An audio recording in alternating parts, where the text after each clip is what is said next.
Welcome, good morning class. Today we are going to revise natural science unit 4, यानी कि natural science में इकाई 4 को हम दोहराएंगे। ऑलरेडी हम लोग सारी चीज़ें सिलेबस के अकॉर्डिंग फिनिश हो चुकी हैं, हमारा रिवीजन सेशन चल रहा है। तो उसमें जो आज का हमारा टॉपिक होगा प्रॉपर्टीज़ ऑफ मैग्नेट, यानी अगर हम लोग हिंदी में कहें तो किस तरीके से कह सकते हैं कि चुंबक के जो भी गुण होते हैं उनके बारे में हम लोग बात करेंगे। यानी कि हम कह सकते हैं मैग्नेटिज्म, यानी कि चुंबकत्व के बारे में हम लोग यहाँ पर बात करेंगे। तो देख लेते हैं कि क्या क्या चीज़ों पे हम लोग फोकस करेंगे, या इसमें कौन कौन सी सब हेडिंग्स हैं जो बहुत इंपॉर्टेंट हो जाती हैं, किन किन चीज़ों के बारे में हम लोग बात करेंगे। तो जितनी भी चीज़ें उन सारी चीज़ों के बारे में हम लोग फिर से डिटेल में बात करेंगे, और जहाँ भी कोई अगर प्रॉब्लम आ रही है तो उसको शॉर्ट आउट करने की कोशिश करेंगे। ठीक है, तो स्टार्ट करते हैं हम लोगों का आज का जो टॉपिक है प्रॉपर्टीज़ ऑफ मैग्नेट, यानी कि चुंबक के गुणों के बारे में हम लोग बात करना शुरू करते हैं। तो आपको स्क्रीन पे दिख रहा होगा properties of magnet. Magnet exhibit the following properties, यानी कह सकते हैं कि मैग्नेट जो होता है, जो चुंबक होता है, ये निम्नलिखित या जो भी अभी स्क्रीन पे आपको चीज़ें दिखेंगी पॉइंट्स के फॉर्म में, तो वो सारे गुण जो होते हैं या इस तरह के प्रॉपर्टी जो है वो शो करता है। तो सबसे फर्स्ट जो हम लोग बात करेंगे क्या चीज़ दी है, all magnets have two poles, the north pole and the south pole.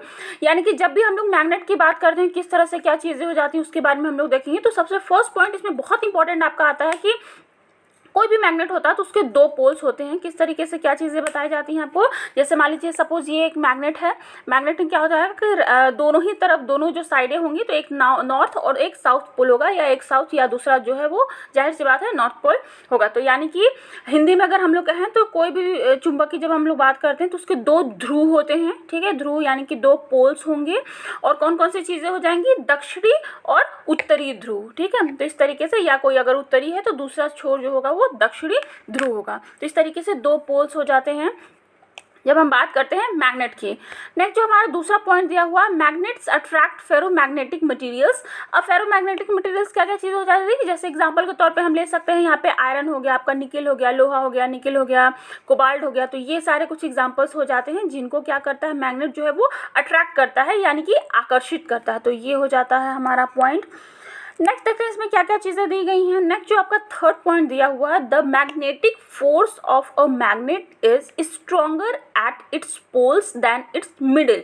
यानी कि ये मान लीजिए कि ये एक मैग्नेट है, इसकी जब हम लोग बात करते हैं तो यहाँ पे ये चीज़ बताई गई कि इसके पोल्स पे जो मैग्नेटिक फील्ड होता है वो स्ट्रॉन्गर होता है बजाय उसके मिडिल पॉइंट के। यानी कि दोनों पोल्स नॉर्थ और साउथ या नॉर्थ जो भी पोल्स होंगे उन पे क्या होगा, इसका मैग्नेटिक पावर जो है वो स्ट्रॉन्ग होगा, प्रबल होता है। ठीक है, जो भी आपका चुंबकीय फील्ड होगा यानी कि क्षेत्र होगा बजाय इसके बीच में, यानी कि बीच में दुर्बल होगा, यानी कि लेस होगा, कम होगा, और जो पोल्स हैं उस पर ज़्यादा क्या होगा, प्रबल होगा, यानी कि स्ट्रॉन्गर होगा मैग्नेटिक फील्ड की जब हम बात करते हैं मैग्नेट की। तो ये एक बात हो जाती है यहाँ पे। नेक्स्ट इसमें दिया हुआ फोर्थ पॉइंट जो आप देख सकते हैं, freely suspended magnet always point in north and south directions. यानी कहने का क्या मतलब कि अगर हम किसी मैग्नेट को लेते हैं और उसको फ्रीली हम इस तरीके से हैंग कर देते हैं या टांग देते हैं तो वो हमेशा क्या होगा, एक निश्चित डायरेक्शन होती है जिसमें कि वो स्थिर होगा, यानी कि रुकेगा। किसी भी तरीके से अगर उसको हम ऐसे हैंग करेंगे तो वो हमेशा ही नॉर्थ और साउथ डायरेक्शन में ही लटकेगा। यानी कहने का क्या मतलब है, नॉर्थ आपका हो जाता है उत्तरी और साउथ जो होगा वो दक्षिणी डायरेक्शन यानी कि दिशा में स्थित रहेगा, यानी कि इस तरीके से लटकेगा। फिर जो हमारा नेक्स्ट आता है, there are two types of magnets. यानी कि जब हम लोग बात करते हैं चुंबकों की तो चुंबक मुख्यतः दो प्रकार के हो जाते हैं, यानी कि टू टाइप्स के हो जाते हैं। कौन कौन सी चीज़ें हो जाएंगी, सबसे फर्स्ट आपको दिख रहा होगा परमानेंट यानी कि स्थायी, और दूसरा हो जाता है टेम्परेरी यानी कि अस्थायी मैग्नेट जिसको चुंबक कह सकते हैं। तो वो चीज़ें हो जाती हैं। तो ये कुछ इंपॉर्टेंट बातें थी जो कि मैग्नेट से रिलेटेड थी, यानी कि जब हम बात करते हैं प्रॉपर्टीज़ ऑफ मैग्नेट की तो ये कुछ पॉइंट्स हो जाते हैं। ओके, नेक्स्ट इसके बाद हमारा जो नेक्स्ट पॉइंट आता है बहुत इंपॉर्टेंट हो जाता है जब हम लोग बात करते हैं मैग्नेट्स की। तो permanent magnets remain magnetise even without the influence of the external magnetic field, while temporary magnet lost their magnetism when removed from the external magnetic field such as iron pins।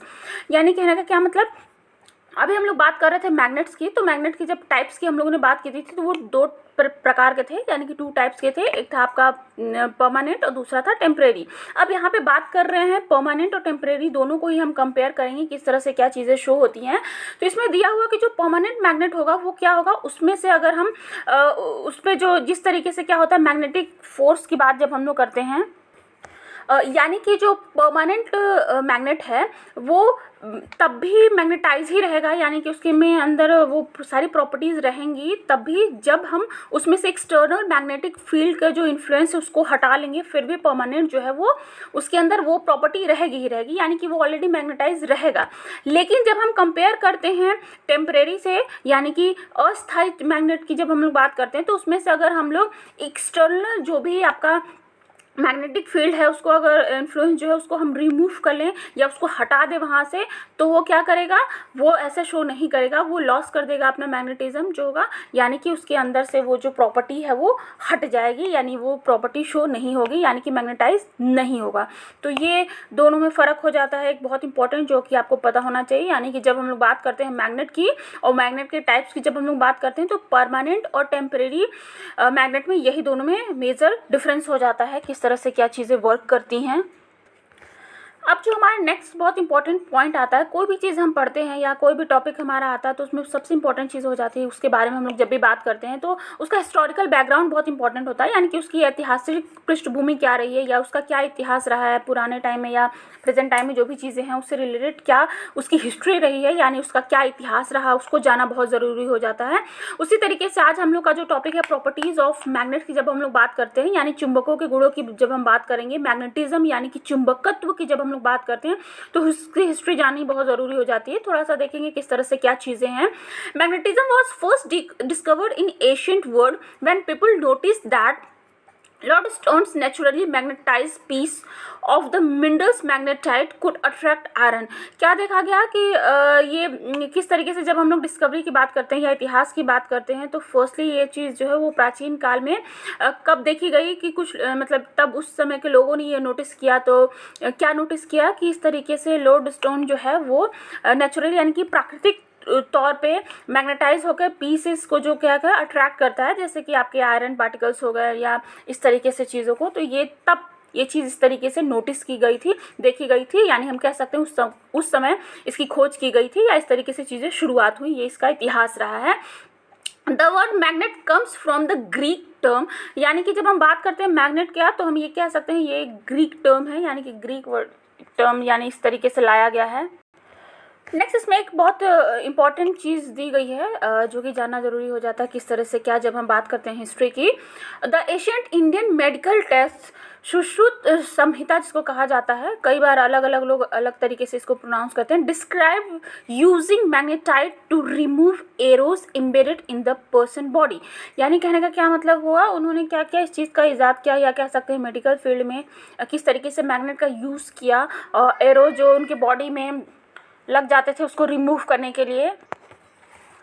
Okay, next इसमें जो हमारा आता है uses of magnet की बात करेंगे हम लोग, यानी कि यहाँ पे बात करेंगे क्या क्या प्रयोग हैं या एप्लीकेशंस की जब हम बात करते हैं, यानी कि यूजेस उपयोग हम देखेंगे चुंबक के कहाँ कहाँ हैं, यानी कि यूजेस ऑफ मैग्नेट्स की बात करेंगे। यहाँ पे कुछ पॉइंट के थ्रू चीज़ों को हम समझ सकते हैं कि कहाँ कहाँ हम मैग्नेट का यानी कि चुंबक का यूज़ किया जाता है, यानी कि चुंबक का उपयोग कहाँ कहाँ किया जाता है। जैसे कि आप देख सकते हैं फर्स्ट पॉइंट में क्या क्या चीज़ें दी गई हैं।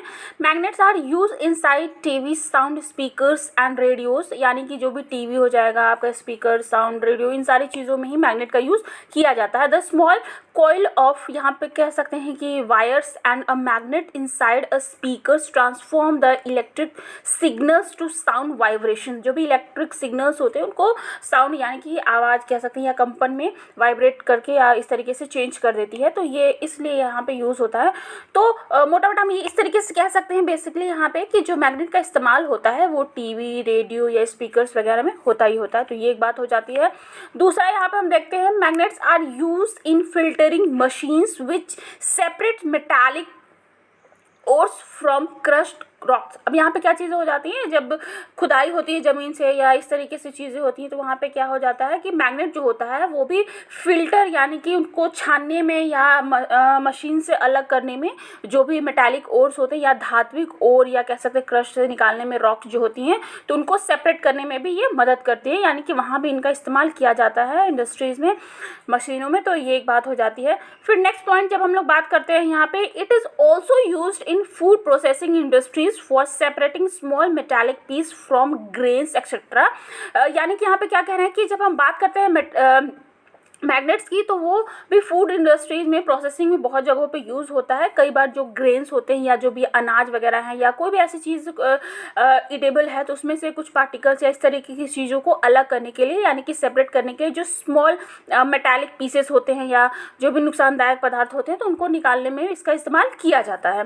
नेक्स्ट हम देख सकते हैं यहाँ पे दिया हो कि magnets can help collect all the nail which are scattered on the ground after a repair job. यानी कि कई बार क्या होता है, कबाड़ खाना अगर हम लोग देख सकते हैं या जो भी रिपेयरिंग जगह होती है, वहाँ पे क्या होता है, बहुत सारा कूड़ा कबाड़ है, तो इस तरीके से वहाँ से भी सेपरेशन के लिए या कलेक्ट करने के लिए इस तरह से चीज़ों का क्रेन के तौर पे इस्तेमाल किया जाता है, या हम कह सकते हैं और भी चीज़ें हो जाती हैं।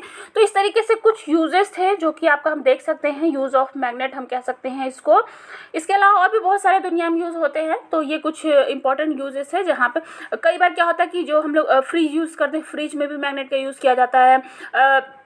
बच्चे होते हैं, उनके बहुत सारे टॉयज़ होते हैं, यानी बहुत सारे खिलौने होते हैं जिनमें मैग्नेट का यूज़ किया जाता है। तो इस तरीके से नंबर्स ऑफ चीज़ें हैं जहाँ पे मैग्नेट का इस्तेमाल किया जाता है। नेक्स्ट इसमें हमारा जो पॉइंट आ जाता है, स्रोत की बात करेंगे, यानी कि सोर्सेज की बात करेंगे, किस तरह से क्या चीज़ें हैं। जब भी हम लोग बात करते हैं मैग्नेट्स की, तो चुंबकत्व का मूल दो स्रोतों से कह सकते हैं कि उभरता है, या इस तरीके से चीज़ें देखी जा सकती हैं। सबसे फर्स्ट अगर हम लोग बात करें, स्क्रीन पे आपको चीज़ें दिख रही होंगी, विद्युत तरंग या अधिक सामान्य गतिशील विद्युत आवेश चुंबकीय क्षेत्र उत्पन्न करते हैं। तो इस तरीके से ये हो जाता है आपका।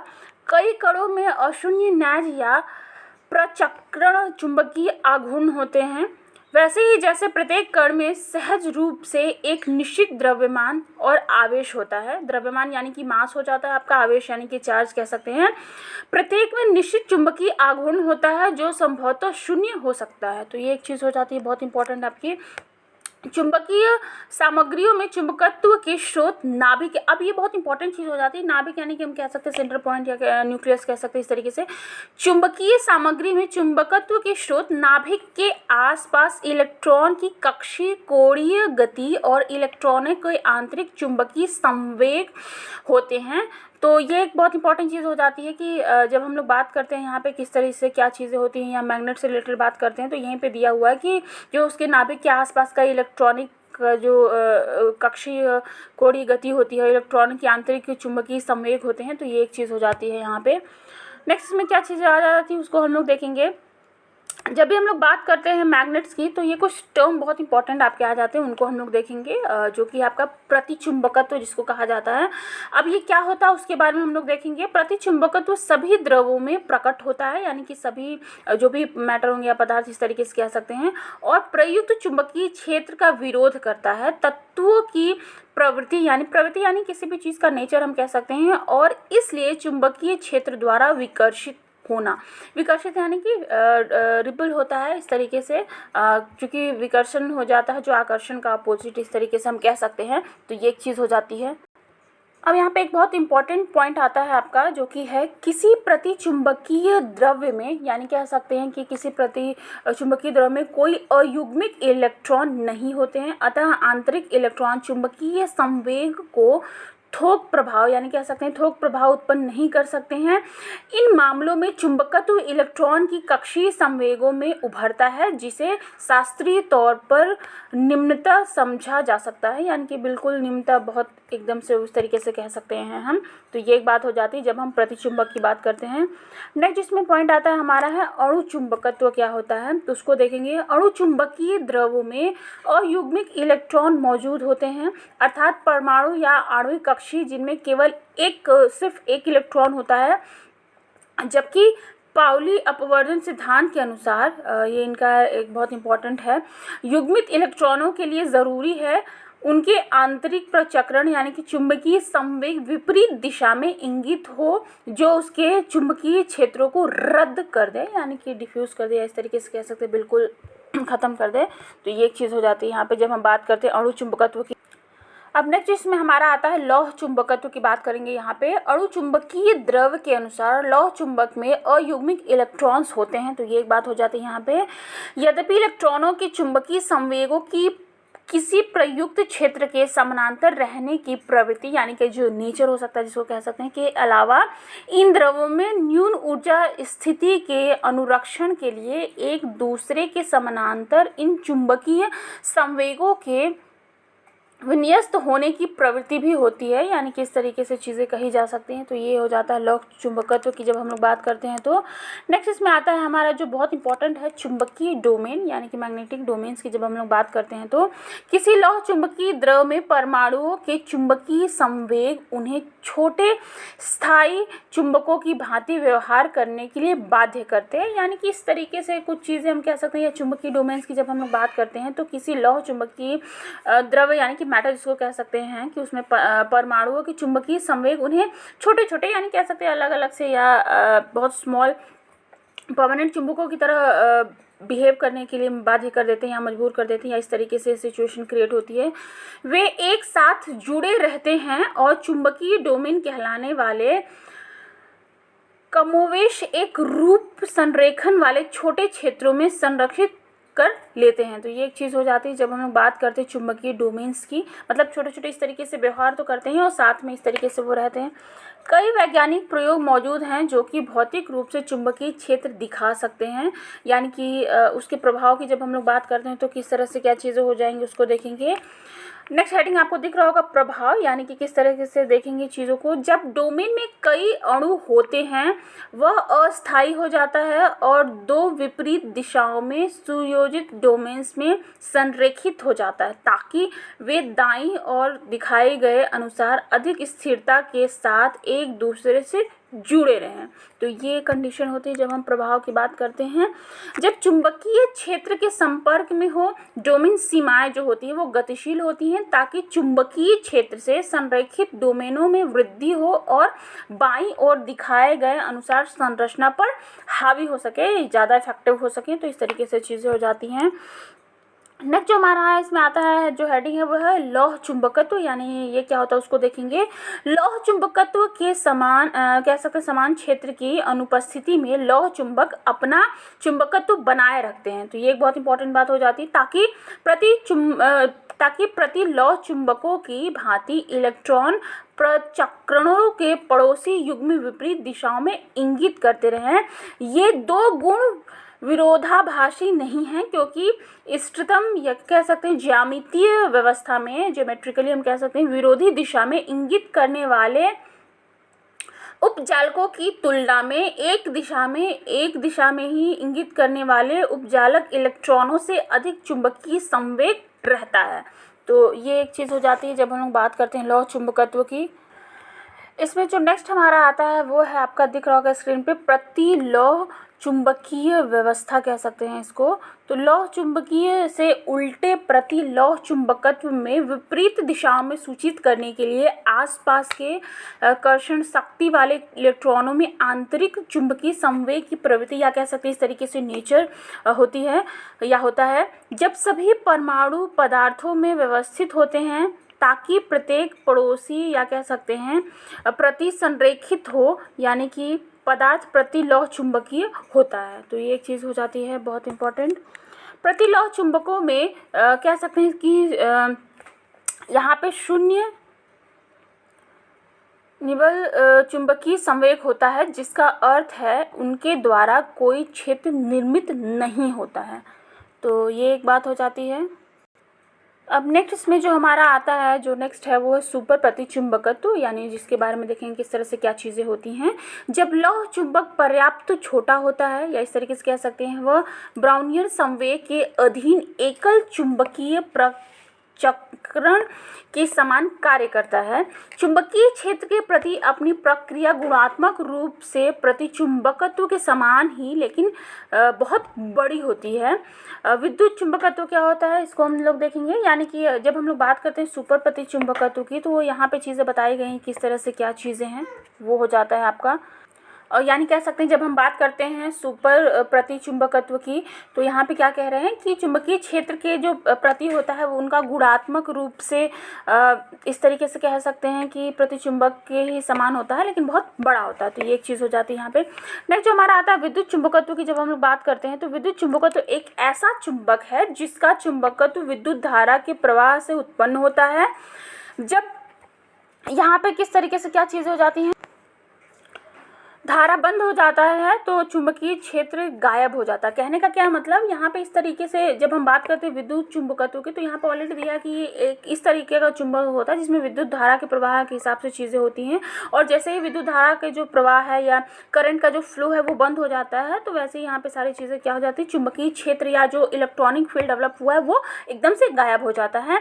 अन्य प्रकार के चुंबकत्व आणविक चुंबक हो जाते हैं। आपका यहाँ पे पॉइंट में दिया गया मेटा चुंबकत्व हो गया, अणु आदि, तो इस तरीके से स्पिन, ग्लास या एक चुंबक, तो ये सारी चीज़ें हो जाती हैं। अब नेक्स्ट इसमें आता है आपका, तो इस तरीके से कह सकते हैं कि हम लोगों ने आज क्या क्या चीज़ें पढ़ी, प्रॉपर्टीज़ ऑफ मैग्नेट के बारे में बात की।